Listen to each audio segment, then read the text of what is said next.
Hello dear learners, ऊपर आका है नीचे आपका काका है। तो स्वागत है आपका इस ट्रिक सीरीज के नेक्स्ट ट्रिक में, जिसमें हम लोग एक एसएचएम के क्वेश्चंस को सीखेंगे, क्वेश्चन को करने के तरीके देखेंगे। ध्यान से देखिएगा। ऐसे प्रॉब्लम आपको मिल जाएंगे, जेई मेन में कई बार मिल जाएंगे, और एडवांस में भी यहाँ तक कि ऐसे प्रॉब्लम आ चुके हैं, है ना। नीट में भी आप देखिएगा तो नीट की बुक्स में भी आपको ऐसे प्रॉब्लम दिख जाएंगे, है ना। और बहुत संभवतः चांस है कि अगर थोड़ा सा प्रॉब्लम एक हायर एंड पे पूछा जाता है एसएचएम से, तो इसी तरह का कुछ अरेंजमेंट देके आपसे पूछा जा सकता है। हालांकि इसमें बहुत कुछ डिफिकल्ट है नहीं, लेकिन फिर भी इस क्वेश्चन को अ, एक अच्छे क्वेश्चन में काउंट किया जा सकता है। कॉन्सेप्चुअल है ना। ध्यान से देखिए क्या है इसमें मैंने क्या बना रखा है, ध्यान से देखेंगे। ये सीलिंग है, सीलिंग में हिंज है, हिंज से रॉड लटका हुआ है ना। हिंज है मतलब फिक्स्ड एक्सिस है ना। मतलब ये रॉड इसके अबाउट हिल सकता है। अगर इसका आपसे टाइम पीरियड पूछा जाता, मान लीजिए ये स्प्रिंग नहीं होता, 1 मिनट के लिए इमेजिन करिए ये स्प्रिंग नहीं होता, तो अगर ये स्प्रिंग नहीं होता और आपसे इसका टाइम पीरियड पूछा जाता, तो आप क्या बोलते? आप इसको कंपाउंड पेंडुलम के क्वेश्चन की तरह ट्रीट करते हैं। आशा करते हैं कि आपको सिंपल पेंडुलम और कंपाउंड पेंडुलम के बीच का अंतर पता होगा। सिंपल पेंडुलम में क्या होता है बेटा कि एक छोटा सा मास होता है, इसका जो साइज है वो धागे के साइज के कंपैरिजन में बहुत छोटा है। वहीं धागे का मास नेग्लिजिबल होता है ना। यानी समझिए धागे का लेंथ तो अच्छा खासा है, लेकिन मास नहीं है। और वहीं जो बॉब है, जो छोटा सा मास है जो लटका हुआ है धागे से, उसका मास अच्छा खासा है, लेकिन उसका साइज नहीं है ना। मतलब छोटा सा पार्टिकल की तरह ट्रीट कर रहा है ना। तो उस केस में जो टाइम पीरियड आता है, ऑब्वियस सी बात है, उसमें जो एसएचएम हो रहा है वो एंगुलर एसएचएम है। और डेराइव होके जो टाइम पीरियड आता है वो आता है 2 पाई रूट अंडर L/G, है ना। कंपाउंड पेंडुलम में क्या होता है कि अगर हम किसी ऐसी बॉडी को हिंज करके अगर हम एंगुलर एसएचएम करा रहे हैं जिसका मास का डिस्ट्रीब्यूशन है ना, मतलब एक जगह मास कंसंट्रेटेड नहीं है बॉल की तरह, है ना। और उसका जो धागा है ना, या धागे की जगह कुछ और भी है, तो उस पार्ट का भी मास है ना। उसको नेग्लेक्ट नहीं करे, जैसे धागे का मास नेग्लेक्ट कर रहे थे, अब मास नेग्लेक्ट नहीं कर रहा, तो वो कंपाउंड पेंडुलम की तरह काउंट होता है। यानी कोई भी बॉडी, रॉड ले लिया, तो ऐसा तो है नहीं रॉड में सिर्फ यही मास है, हर जगह मास है ना। तो रॉड ले लिया या स्क्वायर प्लेट ले लिया या डिस्क ले लिया, कुछ भी ले लिया इस तरह का 2D या 3D स्ट्रक्चर, उसको अगर हम लोग एक्सिस से हिंज करके घुमा रहे, इस तरह से एंगुलर सिस्टम करा रहे हैं, तो वो हमारा क्या बन जाएगा बेटा? वो हमारा बन जाएगा कंपाउंड पेंडुलम का सवाल। ठीक है। तो कंपाउंड पेंडुलम के सवाल का फॉर्मूला आपको आता होगा, 2 pi root under I hinge by mgd होता है। कैसे आता है वो आपको मिल जाएगा, किसी भी बुक में आप देखिएगा, या हो सकता है आपने जहां भी पढ़ा होगा आपको ये चीज मिल भी जाएगा। ऑब्वियस सी बात है कि ये मेरा मकसद नहीं है पढ़ाने का, लेकिन मैं आपको फिर भी बता देता हूँ कि इसमें चीजें होती कैसे हैं। फिर मैं आपको इसका जनरलाइजेशन बताऊंगा, जिससे आपके बहुत सारे टफ्स वाले प्रॉब्लम्स जो हैं वो आपके देखते ही डील कर लोगे आप, है ना। ध्यान से देखिएगा। For compound pendulum time period जो होता है वो 2 पाई रूट अंडर I/mgd होता है। अब समझिएगा कि I और mgd का क्या मायना है। 2 पाई तो पता है आपको, नंबर है। रूट के अंदर आई हिंज, आई मतलब होता है बेटा मोमेंट ऑफ इनर्शिया, और हिंज का मतलब होता है कि जिस पॉइंट के अबाउट हमारा बॉडी एसएचएम कर रहा है, ऑब्वियस सी बात है उसके अबाउट रोटेट ही तो हो रहा है ना। हम कह सकते हैं कि रोटेशन कंप्लीट नहीं है, लेकिन रोटेशन तो हो रहा है। तो उस हिंज के अबाउट मोमेंट ऑफ इनर्शिया होना चाहिए। ध्यान से समझिएगा बात को, जिस चीज को आप लटका रखे हैं वो जिस एक्सिस के अबाउट एंगुलर एसएचएम कर रहा है, उस एक्सिस के अबाउट मोमेंट ऑफ इनर्शिया पता होना चाहिए। ये नहीं कि कहीं के भी अबाउट पता है तो टेप दिया, है ना। उस एक्सिस के अबाउट पता होना चाहिए, उसको हम आई हिंज कहते हैं। मतलब moment of inertia of that body which is performing our angular SHM, है ना। उस बॉडी का moment of inertia about that hinge, जो जहां से एक्सिस पास हो रहा है, जहां हमने मांगना है कि इसके अबाउट एंगुलर सिस्टम हो रहा है। एमजीडी में बेटा एम मास है, जी एक्सेलरेशन ड्यू टू ग्रेविटी है, और वहीं जो डी है वो डी डिस्टेंस है। डी कोई रैंडम डिस्टेंस नहीं है, इसको समझना बहुत जरूरी है। ये डिस्टेंस है एक्सिस का सेंटर ऑफ मास से, मतलब जहां से हमारा हिंज पास हो रहा है, जहां से हमारा कील ठोका हुआ है, जिसके अबाउट एंगुलर एसएचएम हो रहा है ना, उस कील से सेंटर ऑफ मास, उस बॉडी के सेंटर ऑफ मास का जो डिस्टेंस होगा, परपेंडिकुलर डिस्टेंस होगा, उसको हम लोग क्या कहते हैं बेटा? डी बोलते हैं, है ना। Now it is very clear कि अगर इस तरह का सवाल हमसे आ गया, तो भाई अगर ये स्प्रिंग नहीं होता तो हम सीधा बोलते 2 pi root under I hinge by mgd। अब बताइए हिंज के अबाउट इसका मोमेंट ऑफ इनर्शिया कितना है, तो ml²/3 आपको पता होगा। रॉड के एक एंड के about moment of inertia ml²/3 होता है ना। mgd में जो d है वो डिस्टेंस होता है सेंटर ऑफ मास का हिंज से, जो कि L/2 है। तो हम रखेंगे, आंसर आ जाएगा। लेकिन वो तब आता जब हमारा यहाँ स्प्रिंग नहीं होता। अगर स्प्रिंग नहीं होता तो आता ये आंसर, है ना। लेकिन अगर हमने स्प्रिंग लगा दिया है, तो उस केस में क्या करना है? तो कुछ नहीं करना है, उसका एक छोटा सा डेरिवेशन है, देख लेते हैं और क्लैरिटी आ जाएगी। अगर आपने इसको थोड़ा सा टेढ़ा किया, मान लीजिए आपने थोड़ा सा थीटा एंगल इसका बनाया है ना, ऑब्वियस सी बात है यहाँ पे तुम छोड़ोगे तो स्प्रिंग वापस से खींचेगा, तो फिर ये एंगुलर सिस्टम करने लग जाए, है ना। तो आपने इसको थोड़ा सा टेढ़ा किया, टेढ़ा करते ही क्या आएगा बेटा, टेढ़ा करते ही स्प्रिंग फैलेगा, स्प्रिंग के फैलने की वजह से स्प्रिंग में एक फोर्स डेवलप होगा जिसको हम रीस्टोरिंग फोर्स की तरह डेवलप कर सकते हैं, रीस्टोरिंग की तरह मान सकते हैं। मान तो क्या सकते हैं, रीस्टोरिंग ही फोर्स है क्योंकि वापस लाना चाह रहा है, राइट। उसके साथ ही साथ आपको ये भी दिख रहा होगा बेटा कि अभी तक mg बिल्कुल सीधी लग रही थी, अब आपने बॉल को टेढ़ा मतलब रॉड को टेढ़ा कर दिया, अभी भी mg सीधी लग रही है, लेकिन अब एक mg का कंपोनेंट आ गया है जो टॉर्क दे रहा होगा, ये भी रीस्टोरिंग टॉर्क की तरह काउंट होगा, है ना। ये भी वापस लाना चाह रहा है बॉडी को, mg का भी जो एक कंपोनेंट है ये भी वापस लाना चाह रहा है और स्प्रिंग भी वापस लाना चाह रहा है। ध्यान से देखिए थोड़ा टेढ़ा है ना। आप समझिए रॉड ऐसे था तो mg ऐसे लग रहा था, लेकिन जैसे ही आपने इसको थोड़ा टेढ़ा कर दिया, अब mg तो सीधा ही लगेगा भाई, ग्रेविटी तो नीचे ही लग रही है, लेकिन इसका दो कंपोनेंट है, एक ऐसे अलोंग द रॉड और एक ऐसे, ये वाला जो है ये वाला कंपोनेंट वापस लाना चाह रहा है ना।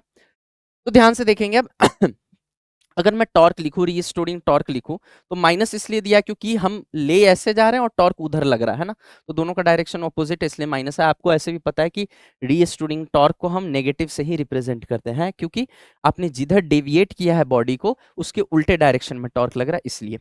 टॉर्क यहाँ माइनस आ गया, mg साइन थीटा, ये फोर्स है, फोर्स का डिस्टेंस देखते हैं एक्सिस से, है ना। ये फोर्स लग रहा है आपका mg साइन थीटा और ये हमारा एक्सिस है, एक्सिस से जो फोर्स का डिस्टेंस है वो हम देख सकते हैं l/2 है ना।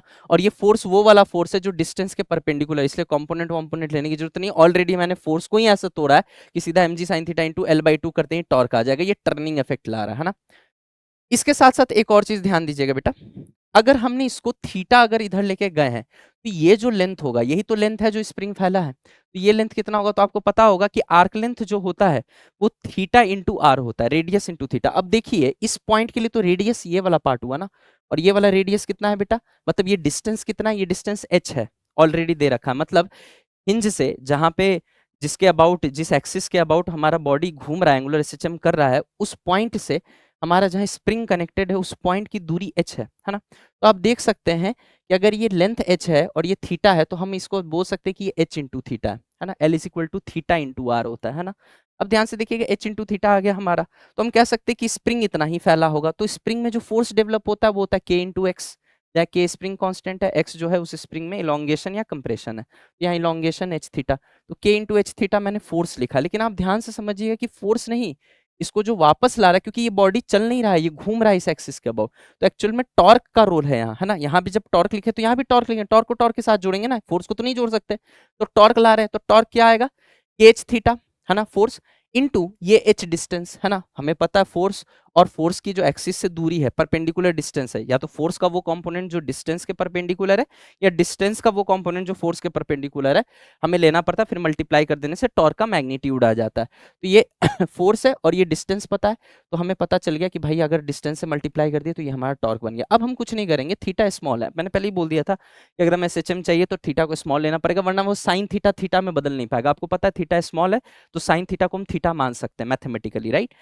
तो हम यहाँ पे साइन थीटा को थीटा लिख के कॉमन ले लिया, तो ये हमारा आ गया, है ना। अब ये आप देखिए tau equal to minus C theta के फॉर्म में आ गया, टॉर्क को लिख देंगे आई अल्फा, आई को इधर ले गए, आई मोमेंट ऑफ इनर्शिया, किसका मोमेंट ऑफ इनर्शिया है, बॉडी का मोमेंट ऑफ इनर्शिया, किसके अबाउट भाई, घूम किसके अबाउट रहा है, इसके अबाउट, है ना। तो ऑब्वियस सी बात है यहाँ पे हिंज के about he moment of inertia आएगा यार, है ना। तो यहाँ पे रिजल्ट आप देख सकते हैं, टाइम पीरियड जो है 2 pi root under I hinge by M G T जैसा ही आ रहा है, प्लस के एच स्क्वायर आ रहा है। मतलब कुल मिला के मैं ये बोलना चाह रहा हूँ, ध्यान से देखिए यहाँ पे I hinge by M G D था, यहाँ पे भी I hinge by M G D है। डी क्या है बेटा, डी है हिंज से सेंटर ऑफ मास की दूरी। तो याद रखिएगा कि एम जी तो सेंटर ऑफ मास पे ही लग रहा होगा ना, तो वही डी तो यहाँ भी है, बस एक एडिशनल टर्म आ गया है दैट इज के एच स्क्वायर। के क्या है, स्प्रिंग कांस्टेंट, एच क्या है, एच है वो स्प्रिंग रॉड से जिस पॉइंट पे कनेक्टेड है उस पॉइंट की एक्सिस से दूरी, जिसके अबाउट एंगुलर एसएचएम हो रहा है, उनके बीच की दूरी है h और उसका स्क्वायर आता है k के साथ, है ना।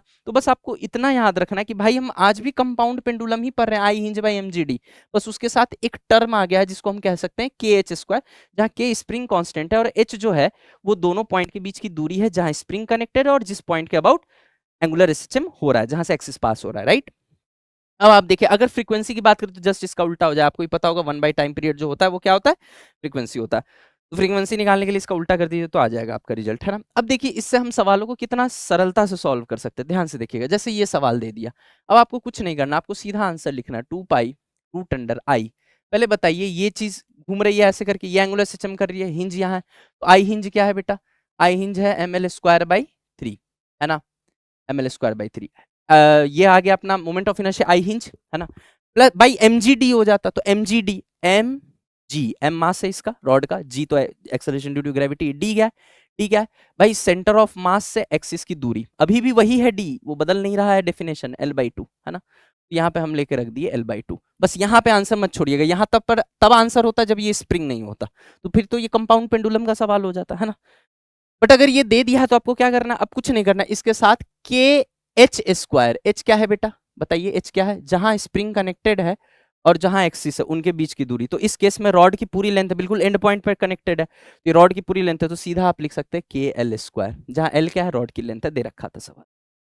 वैसे ही ये सवाल देखिए, ये सवाल अब याद रखिएगा बेटा, कभी भी बीच में अगर मास आए ना, चाहे लीनियर एसएचएम हो चाहे एंगुलर एसएचएम हो, अगर बीच में मास आए तो इसको सीरीज की तरह नहीं पैरेलल की तरह ट्रीट करते हैं ना, क्योंकि जो भी आप इसको डेविएशन दीजिएगा वो इसमें भी आएगा और इसमें भी आएगा, है ना, तो इक्वल डेविएशन आ रहा है, मतलब ये देखने में सीरीज जैसा लगता है लेकिन है पैरेलल, क्योंकि बीच में बॉडी लगा हुआ है ना। तो ध्यान से समझिएगा, मेरे लिए ये सवाल यूं है, देखिएगा थोड़ा सा मैं इम्प्रोवाइजेशन कर रहा हूँ, बुरा मत मानना। ऐसे जाके लगा दिया, मतलब यहाँ पे दो स्प्रिंग लगे हुए K1 और K2, तो आपको पता है पैरेलल में स्प्रिंग कनेक्टेड है, तो मेरे लिए वो दो नहीं एक स्प्रिंग है, और एक स्प्रिंग है तो मैं सीधा बोलूंगा कि अगर मैं एक इक्विवेलेंट स्प्रिंग लिखूं, आपको पता होना चाहिए कि अगर पैरेलल में स्प्रिंग लगे हुए तो उनका K इक्विवेलेंट या K इफेक्टिव होता है K1+K2, रजिस्टर का उल्टा चलता है यहाँ, तो K इफेक्टिव हो गया K1+K2, और यही अगर सीरीज में कनेक्टेड होता, मतलब बीच में बॉडी नहीं होता, एंड टू एंड स्प्रिंग ही आपस में कनेक्टेड होते हैं, तो उस केस में रजिस्टर का चलता है पैरेलल वाला, मतलब यहाँ जो सीरीज में है वहां रजिस्टर का पैरेलल है, और यहाँ जो पैरेलल में है वो रजिस्टर का सीरीज है, मतलब पैरेलल में था तो हम सीधा लिख रहे हैं K1+K2, क्लियर है, K1+K2, है ना, और यही अगर सीरीज में कनेक्टेड होता तो K1 × K2/K1+K2 हो जाता, समझ गया ना, तो कुछ नहीं करना, K1+K2 आ गया, यही मेरा नया स्प्रिंग कांस्टेंट है, तो सेम सवाल तो हो गया सर, बस K की जगह K1+K2 लिखा है, बस खत्म हो गई बात।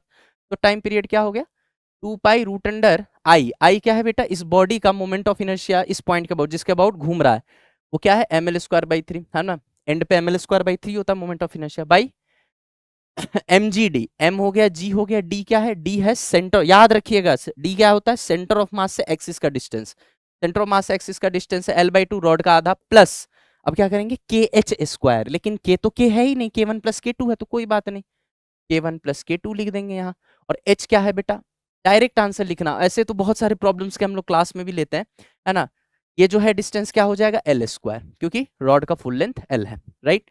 अब यहाँ पे आइए, ये सवाल देखिए, ये आईआईटी में पूछा हुआ सवाल है ना, ध्यान से देखिएगा, कुछ नहीं करना है इसमें, कुछ नहीं घबराना नहीं बिल्कुल। अब एक बात बताइए, यहाँ पे कील बता रखी है क्या कि कील यहाँ से पास हो रहा है, नहीं बता रखी है, मतलब ये एक तरह से फ्री है बॉडी, है ना, कोई पर्टिकुलर एक्सिस दिया हुआ नहीं, यहाँ नहीं बता रखी कि यहाँ कील ठोक रखी है, यहाँ कील ठोक रखी है, मतलब कुल मिला के हमें ये नहीं पता कि एक्सिस कहाँ से एग्जैक्टली पास हो रहा है, तो जब एक्सिस ना पता हो और एक्सिस दिया ना हो, हाँ पता ना होना दिया ना होना दोनों अलग चीज है, मतलब पता ना हो मतलब दिया ना हो, तो हमेशा याद रखिएगा सेंटर ऑफ मास के अबाउट घूमेगा, है ना, तो अगर सेंटर ऑफ मास के अबाउट घूमेगा तो सीधी सी बात है, आप खुद फील करिए ना, इसको अगर आप ऐसे करके छोड़ दीजिए तो ये यूं यूं यूं यूं यूं यूं यूं यूं होने लगे, तो बस यहाँ पे इसके अबाउट ये घूम रहा है, इसके अबाउट ये एंगुलर एसएचएम करेगा, राइट।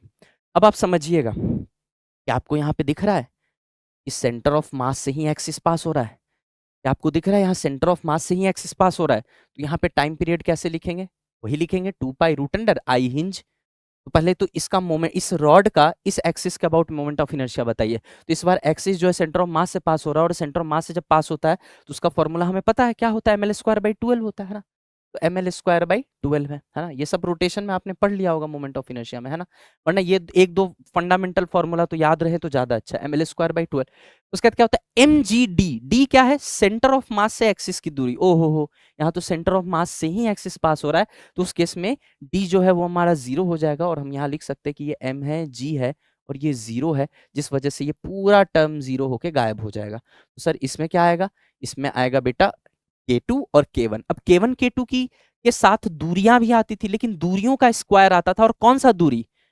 एक्सिस से जिस पॉइंट पे स्प्रिंग कनेक्टेड है उसका दूरी, है ना, तो ध्यान से देखिएगा, एक्सिस यहाँ है, सेंटर ऑफ मास से पास हो रहा है, और स्प्रिंग यहाँ कनेक्टेड है, और उनके बीच की दूरी L नहीं L/2 है, ध्यान से एक एक चीज नोटिस करिएगा, तो K1 की भी दूरी L/2 है, K2 की भी दूरी L/2 है, तो हम लिख सकते हैं K1, और ये दूरी है L/2, L/2 का स्क्वायर हो गया L²/4, और वैसे ही है ना, ये भी स्प्रिंग है, ये भी स्प्रिंग है, तो एक K1 का लिख दिया मैंने, K2 का भी ऐसे ही आएगा, K2 L² by 4। क्यों? क्योंकि K2 की भी दूरी स्प्रिंग से L/2 है, सॉरी एक्सिस से।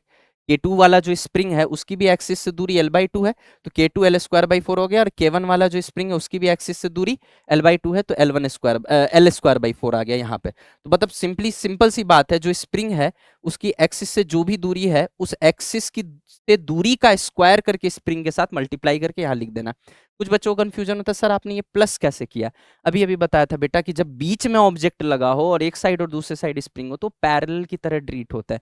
मतलब आप अगर ध्यान से देखिए तो ये K1 और K2 ही है ना? अगर ध्यान से आप देखिए तो ये K1 प्लस K2 है, और ये भी L² by 4 पे है, ये भी L² by 4 पे है, लेकिन इसको रखना इस कोने में इसलिए पड़ा है वरना ये घूम नहीं पाता, है ना? तो एक एंड इधर है, एक एंड इधर है, लेकिन ट्रीट ये पैरेलल की तरह होंगे, और पैरेलल की तरह ट्रीट होंगे तो सीधी सी बात है ये जुड़ेंगे, सीधे सीधे जुड़ेंगे, है ना? जैसे आप इसमें ये भी देख सकते थे कि L² by 4 अगर आप कॉमन ले लेते तो सीधा K1 प्लस K2 निकलता। क्यों K1 प्लस K2 हो पा रहा है? क्योंकि ये हम तो पैरेलल देखते हैं भाई। देखिए पैरेलल दिख रहा है या नहीं दिख रहा है? पैरेलल दिख रहा होगा आपको, है ना? तो सीधी सी बात है, K1 स्प्रिंग की दूरी एक्सिस से L/2, तो K1 के साथ L/2 का स्क्वायर यानी L² by 4 मल्टीप्लाई कर दिया। वैसे K2 स्प्रिंग जहां कनेक्टेड है उस पॉइंट के एक्सिस से दूरी L/2, उसका स्क्वायर किया L² by 4 मल्टीप्लाई करके आंसर लिख दिया। ठीक है, अब मान लीजिए कोई ये सवाल पूछ ले, ये IIT में पूछा हुआ सवाल है बाय द वे, है ना? उसी तरीके से कोई ये सवाल पूछ लेता है तो कोई घबराने वाली बात नहीं, बहुत सिंपल है, बहुत सिंपली हम इसको डील कर सकते हैं, बिल्कुल घबराने की जरूरत नहीं इस सवाल से, है ना? देखो यार 2 pi root under I hinge तो वही है अपना mL² by 12, क्योंकि एक्सिस जो है वो सेंटर ऑफ मास से पास हो रहा है। ठीक है, अब इस बार देखिए, इस बार भी पैरेलल ही है स्प्रिंग, है ना? पैरेलल ही दिख रहा होगा, तो ऐड ही करेंगे। अब K1 वाला जो स्प्रिंग है उसकी एक्सिस से दूरी L/2 है, ये दूरी L/2 है, ध्यान से नोटिस करें। लेकिन वही दूसरा वाला जो स्प्रिंग है उसकी दूरी एक्सिस से L/2 नहीं है, वो अलग बात है, एक्सिस सेंटर ऑफ मास से ही पास हो रहा है, लेकिन एक्सिस से दूरी L/2 नहीं, L/4, L/2 का भी आधा L/4 है। तो इस बार क्या करेंगे, K2 जो दूरी है उसका square L² by 16 plus K1 और जो दूरी है उसका square K1 into L²/4, L/2 है, L/2 का स्क्वायर L²/4। तो ऐसे करके आप आंसर बहुत जल्दी लगभग ओरली लिख रहे हैं आप लोग, है ना? तो इस तरीके से, वैसे तो हमने इसमें वैरायटी ऑफ प्रॉब्लम्स लिए क्लास में, लेकिन ये एक प्रॉब्लम है जो पोटेंशियली आ सकता है नीट के एग्जाम में, अगर कुछ अच्छे लेवल का क्वेश्चन वो लोग ट्राई करते हैं तो। और चूंकि ऐसा सवाल जेई और नीट में, जेई मेन और जेई एडवांस में आ चुका है, तो इसमें कोई बहुत ज्यादा स्ट्रेंज वाली बात नहीं है कि ऐसा सवाल हम एक्सपेक्ट नहीं कर सकते। ठीक है, that's all for today, thank you so much.